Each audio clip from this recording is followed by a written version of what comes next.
매년 1월 20일경이면은 스위스 작은 도시 다보스에서 다보스 포럼이라는 것을 합니다. 이 다보스 포럼은 이제 세계 경제 거물, 정치 거물들이 모이고 대한민국의 경제인들도 많이 참가하죠. 그래서 세계의 특히 경제적인 문제, 사회적인 문제를 논의해서 유명한데요. 이 다보스 포럼을 주관하는 세계 경제 포럼, WEB라 그러죠. 월드 이코노미 포럼에서 경년 간격으로 일자리의 미래라는 보고서를 2016년부터 발표하고 있습니다. 그래서 지난 12월 말에 다보스 포럼을 위해서 새로운 일자리의 미래라는 보고서를 냈습니다. 그래서 오늘은 인공지능 시대 요즘 화두인데요. 이렇게 인공지능 시대에 일자리가 어떻게 변하는지 한번 이 보고서를 한번 살펴보려고 합니다. 먼저 이 보고서는 이 산업 변화를 먼저 살펴봅니다. 그러니까 이 비즈니스 산업 변혁을 촉진하는 거시 경향에 대해서 먼저 얘기하는데, 첫 번째가 물론 디지털 접근성입니다. 그러니까 인공지능부터 시작해서 디지털 기술의 사회가 얼마큼 접근을 하느냐에 따라서 산업이 바뀌고요. 그리고 지난 2023년 보고서와 다르게 요번에 새로 들어온 건 고물가입니다. 인플레이션 때문에 전 세계가 난리죠. 고물가가 이 산업 변형에 많은 영향을 미친다고요. 그리고 저탄소 투자 증가가 점점 더 심해질 것이다.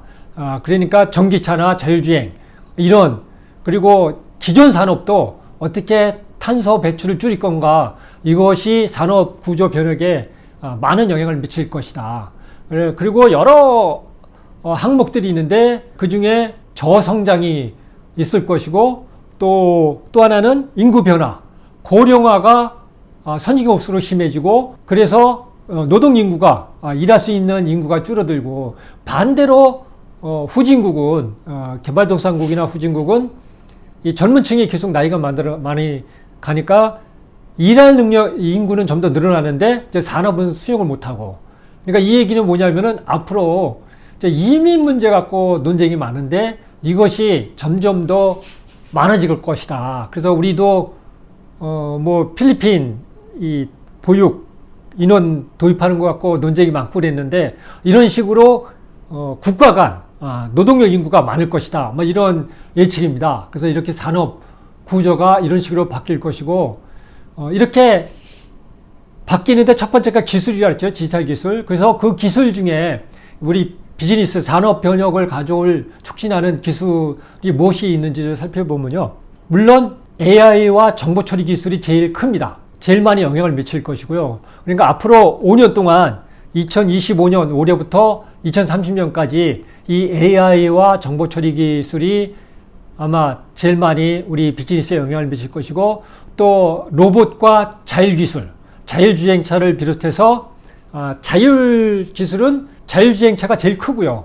그리고 각 공장이나 서비스 영역에서도 이 로봇이 자율적으로 움직일 수 있게 같이 가고 있죠. 이것이 있고, 또 하나는 에너지 생산과 저장 문제입니다. 그러니까 에너지 생산. 지금 생성형 AI가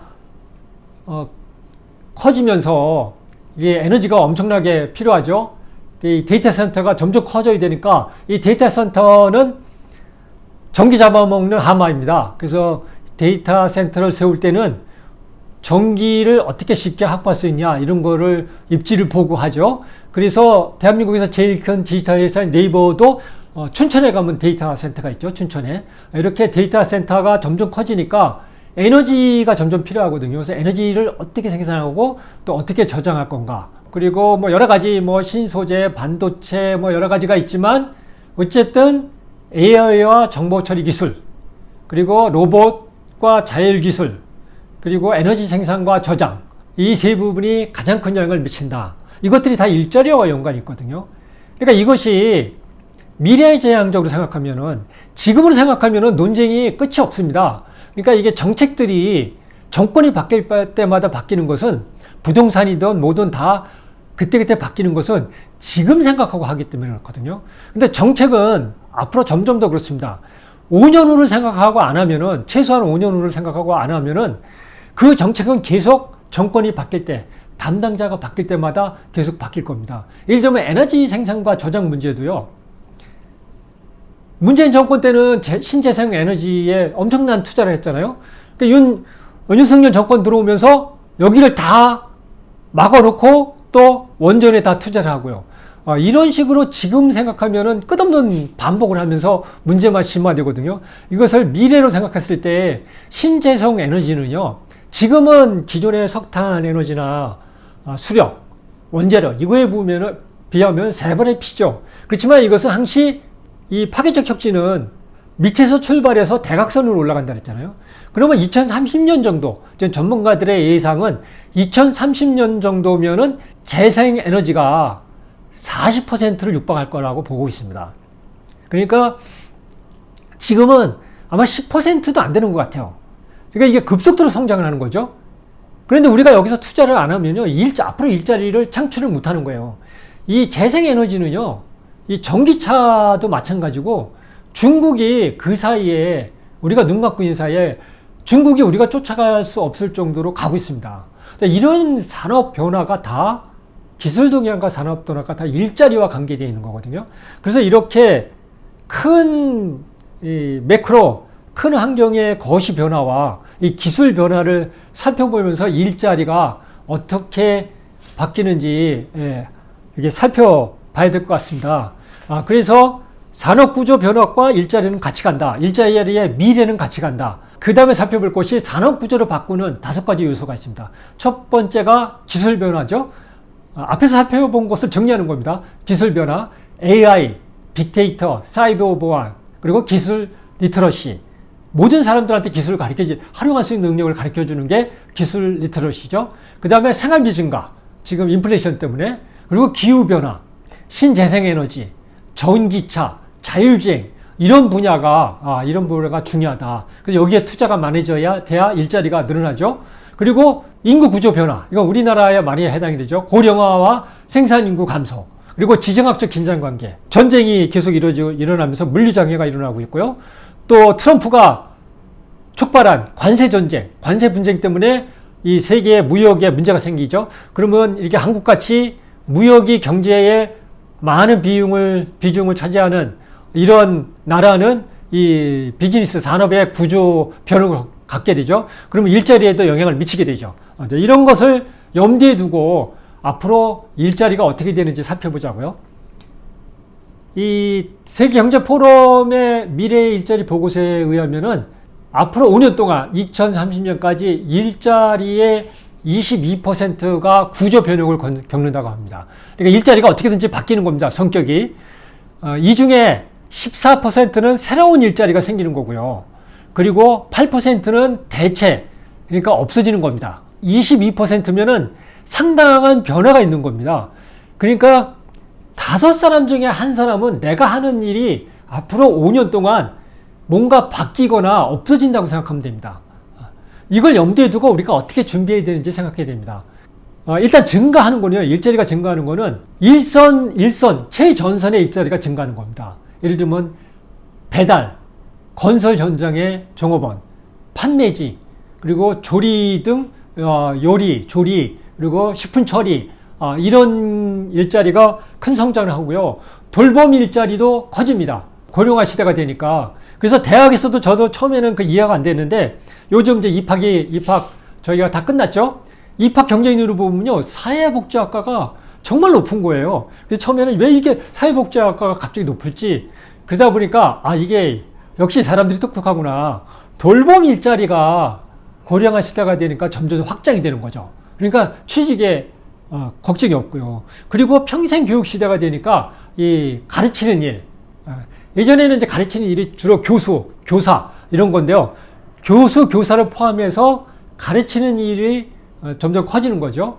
그리고 기술 관련 일자리가 커집니다. 기술에 의해서 변하니까요. 그래서 빅데이터, 핀테크, AI나 머신러닝, 그리고 소프트웨어 개발자, 그리고 그린 에너지라고 그러죠, 보통. 그러니까 신재생 에너지부터 시작해서 기존 산업에서도 탄소 배출을 어떻게 줄일 건가, 이것도 다 그린 에너지에 속합니다.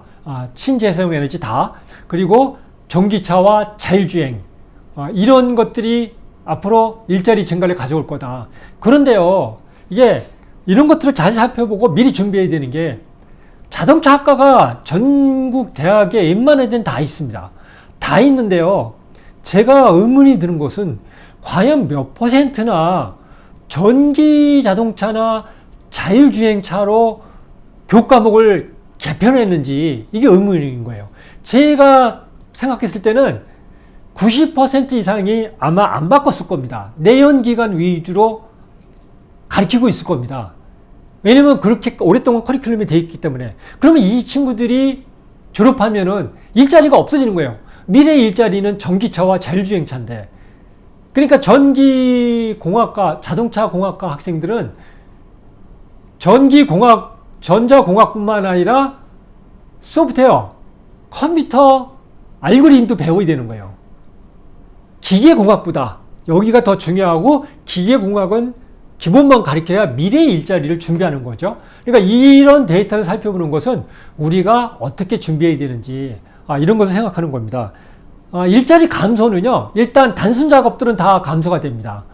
예를 들면은 생성형 AI가 나오면서 제가 근무했던 미디어 산업, 방송국 이런 데도요, 새끼 작가라고 그러죠. 자료조사부터 뭐 이런 일들이 무지 많습니다. 이게 프로젝트, 무엇을 기획하고 만들어낼 때, 또 창작 작업을 할 때 그것을 도와주는 단순 작업들이 많습니다. 거기에 대부분의 일들이 자료조사입니다. 이런 일들을 생성형 AI가 다 해주죠. 그래서 사무직이라든가 비서, 격리직, 우편, 그리고 은행 창구에서 단순히 돈을 이렇게 빼고 넣고 하는 거, 이런 일들은 이미 다 없어지고 있죠. 없어지고 은행 창구도 이제 은행원들도 컨설팅을 해주는 거죠. 재산 관리를 어떻게 할 건지 이런 걸로 이미 바뀌고 있죠. 이런 분야의 일자리가 감소하고 있거든요. 이런 일선 일자리 감소는 이런 단순 작업뿐만 아니라 아까 말씀드린 거로 창작 작업, 법률 문제, 의사, 의료 분야, 이런 모든 분야의 단순 작업들은 다 그 일자리가 없어질 겁니다. 그러면은 여기서 생각해야 될 게, 이것이 뭐 이렇게 없어지면 뭐 이런 거 하면 되지, 그렇지만 이 자리들에 종사하는 사람들이 무지 많거든요. 이 짧은 기간에 이 사람들을 어떻게 할 건가가 국가에서는 중요한 과제로 삼아야 됩니다. 여기 재교육 문제가 나옵니다. 업스킬링, 리스킬링이라고 그러죠. 근데 이것이 없으면 사회활동은 계속 늘어납니다. 그래서 예를 들면은 몇 년 전에 고속도로 가다 보면은 판매원들이 있죠. 지금은 하이패스가 다 하고 있죠. 이것을 자동화하면서 판매원들이 오랫동안, 이 고속도로 톨게이트 요원들이 오랫동안 이 데모를 했습니다. 그래서 갈등이 많은데 일자리 없어진다고. 이런 것들을 이렇게 이 직장에서 자기들끼리 충돌하게 만들면 안 되고요. 정부가 적극적으로 이 사람들을 이쪽으로 이동할 수 있게 업스킬링하고 리스킬링하는 훈련을 해야 되는 거예요. 그래서 이 부분에 투자를 많이 해야 되죠. 제가 벌써 20년 전에 대한민국의 노사분기의 제일 큰 문제가 자동차 회사잖아요. 자동차 회사니까 자동차 회사는 노조가 정말 큽니다. 그러니까 노사 분쟁이 일어나면 자동차 공장이 멈추고 그러거든요. 그러니까 제가 그때 친한 노조, 자동차 노조 간부들하고 식사 자리에서 무슨 얘기를 하냐면요. 당신들이 앞으로 전기차가 되면은 당신들의 일자리 다 없어진다. 그래서 지금 복리후생 문제나 봉급을 올려달라는 것보다 우리 조합원들을 새로운 교육을 업스킬링, 리스킬링을 해달라. 이것을 회사에 요구한다. 해야 된다. 이렇게 얘기하니까 저를 멀뚱히 쳐다보더라고요. 지금 이미 그런 시대를 지나갔죠. 이런 문제가 생깁니다. 그리고 그래서 개인은 이런 미래 일자리가 변하는 시대에 어떤 자질이 필요한가, 이것을 잠깐 살펴보자고요.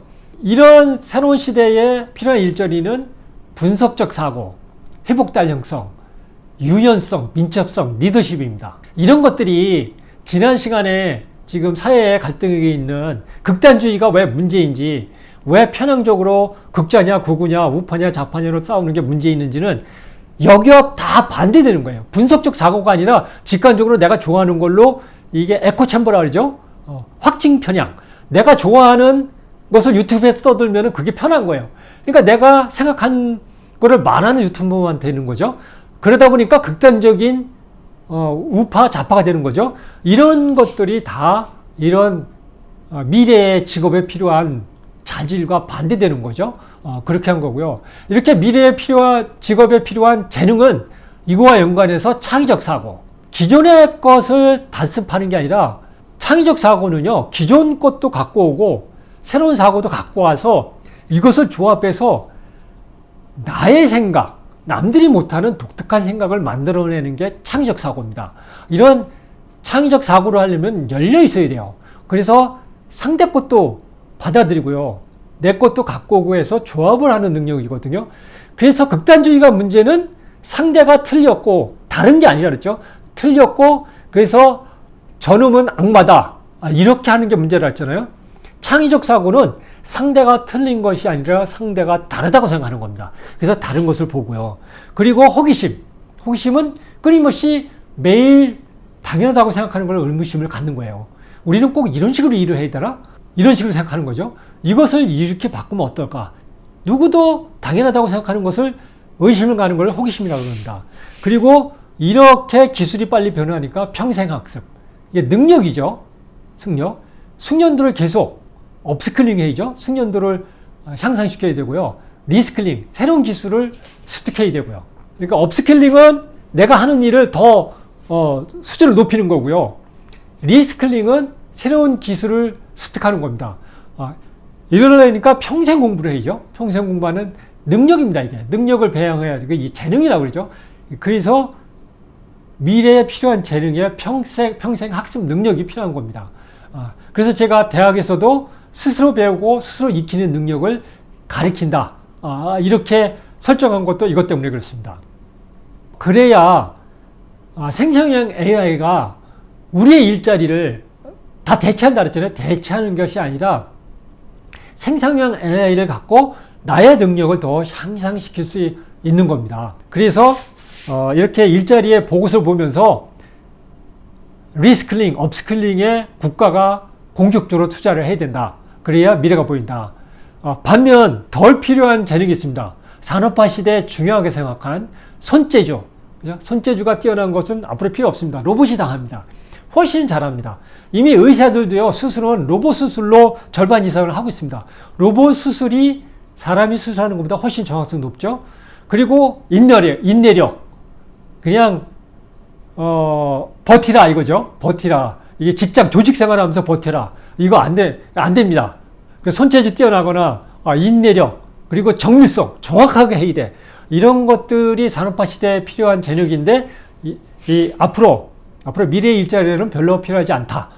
이렇습니다. 그래서 오늘은 2년마다 발표하는 세계 경제 포럼의 일자리의 미래 보고서를 갖고 앞으로 일자리는 어떻게 변하는지, 그래서 우리는 어디에 신경 쓰는지를 살펴봤습니다.